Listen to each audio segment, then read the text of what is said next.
2012, c'est un millésime qui nous a beaucoup frustrés. C'est peut-être le meilleur millésime des 30 dernières années. Moi, je le considère comme tel. Je pense qu'il est à l'égal de 79, d'autres grands millésimes de Champagne.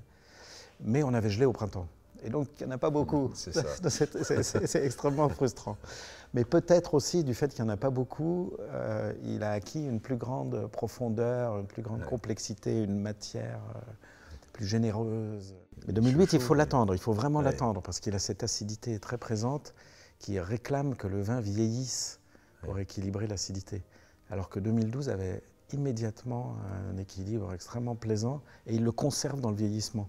Comme il est très pur, il n'y a en fait pas ou peu de vieillissement. Le vieillissement sera très lent, et ça, je trouve que c'est une belle qualité.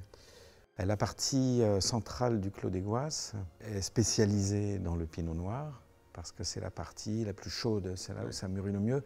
Et le pinot noir est le cépage qui a le plus besoin de soleil en Champagne pour bien mûrir. Dans la partie plus à l'est du Clos des Goisses, où la pente est un petit peu moins forte et où le coteau s'oriente très légèrement vers le sud-est, on a planté des chardonnays pour avoir des choses un petit peu plus fraîches, pour pouvoir vinifier des éléments un petit peu plus frais qui viennent équilibrer la grande puissance du pinot noir. Ça veut dire, pour la partie des vins qui sont fermentés en cuve, des cuves inox thermorégulées en chaud et en froid, dans lesquelles on peut vinifier et conserver les vins aux températures qu'on souhaite.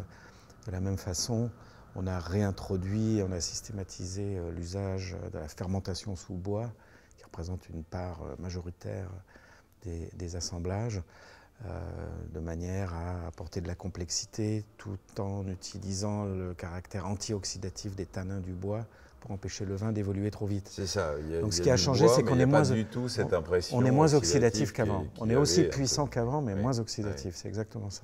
On trouve ce caractère extraordinaire de 2012 qui semble délicat, mais qui est très expressif aromatiquement et qui a une longueur absolue. C'est quelque chose qui se développe en bouche et ne s'arrête jamais. Tu parlais de pureté, là on a vraiment exactement cette définition de cette pureté absolue du vin. Cette intensité aussi, hein, c'est quand même un vin d'une grande intensité.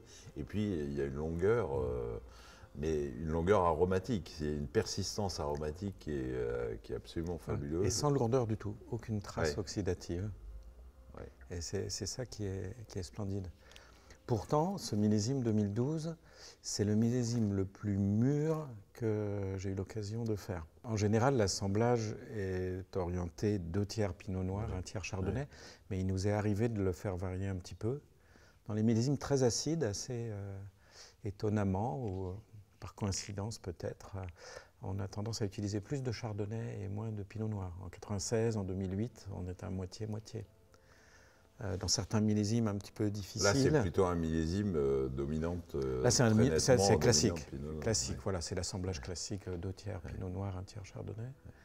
Cette longueur en bouche, cette persistance aromatique, c'est vraiment un marqueur assez extraordinaire de ce vin. On a fait à Paris un grand dîner pour fêter les 500 ans de la famille Philippona, de la maison Philippona en Champagne. On a servi le Clos des Goisses 2012. Sur des fromages de vache à croûte lavée, type époisse, maroilles, Münster, pour montrer jusqu'où peuvent aller des champagnes qui ont ce caractère. Là, on le goûte seul, mais on a quand même vraiment envie de le goûter à table. Il a là aussi un éventail d'accords imaginables. On peut aller sur des poissons. Des poissons iodés. On peut aller sur des viandes blanches, on peut aller sur le fromage, tu venais de le dire. L'imagination est très ouverte. C'est vraiment un vin. D'abord, c'est un vin, et c'est un vin de gastronomie. Et j'aime bien le marier aussi avec les champignons.